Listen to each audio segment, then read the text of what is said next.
Fellas, let's go to a really intriguing game for many aspects. Texas A&M locked horns with Mississippi State, and Texas A&M, I don't know if anybody's had a noisier September than the Aggies, really a noisy preseason too. But we expect a lot out of him, and I expect a lot out of Coach Fisher, and he expected obviously much more out of his quarterbacks. They did not get that done today. He did not see any of that realized. Mississippi State knocking out A&M 42-24. I had no idea that Mississippi State could go toe-to-toe with a team like this and outclass them. I don't even know if it was really this close. Trevor, this is your alma mater, homeland, home. Walk us through it. Yes, the game, but just take us to it right now. Inside of that football building, can you kind of give us what the pulse is of where they are? What's the level of panic? Where is the pressure points, and how do they tie a tourniquet on this thing and kind of stop it?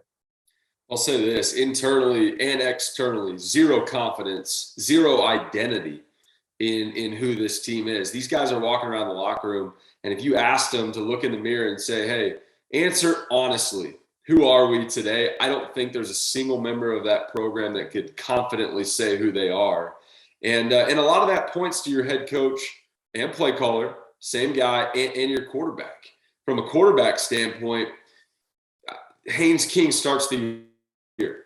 He doesn't play well. They put in Max Johnson. Max Johnson ends up getting a win over a Miami team that's proven to not be very good. He somehow scrapes by and gets a win last week against number 10 Arkansas, which Arkansas handed that one away. I don't know how they got A&M got through that one with a win. And then he comes out this week and it's just very pedestrian.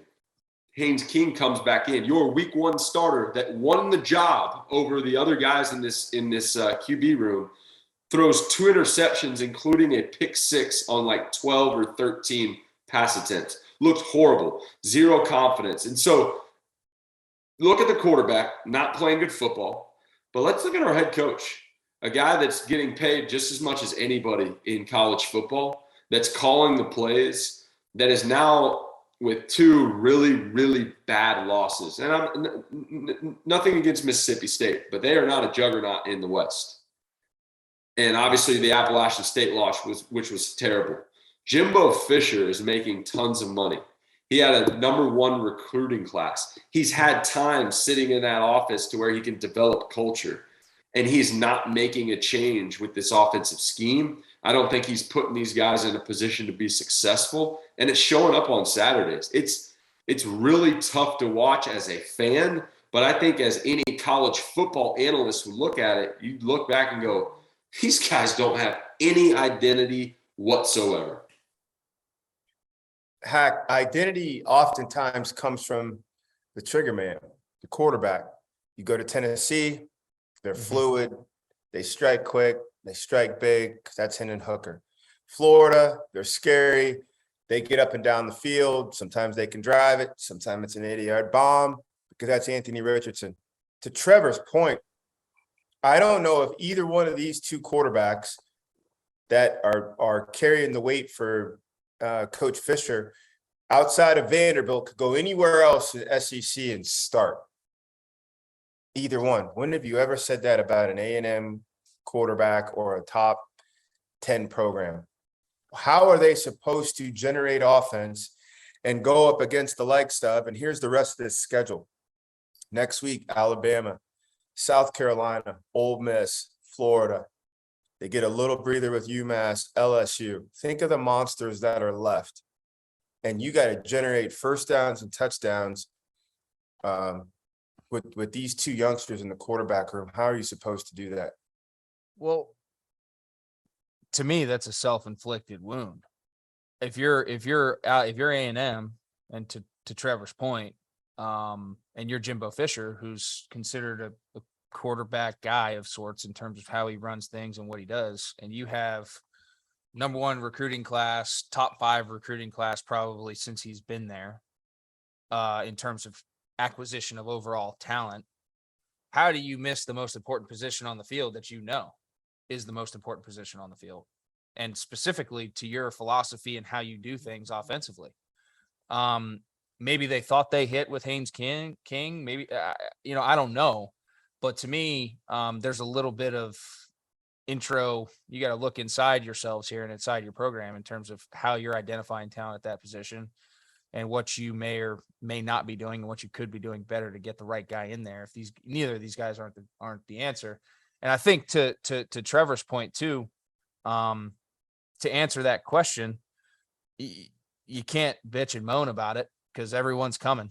They're coming for your back. You've made enough noise in the offseason. They're coming for you. So you as a coach and as a quarterback guy need to understand how to put what you have in the best position to be successful and instill confidence in them to get going. Because at the end of the day, what they have outside, they have difference makers. They have difference makers across the board outside.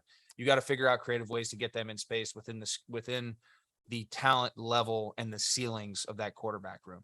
And I think Jimbo has that because he wouldn't be getting paid the money he does, and he wouldn't have the pedigree he has from developing quarterbacks if you haven't done that in the past and don't have the propensity or ability to do that. So he does.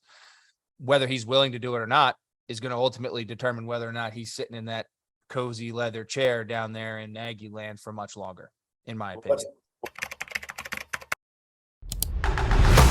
We're dropping our merch. We got to start calling Underwood Daddy Brad. But I'm a big pod guy.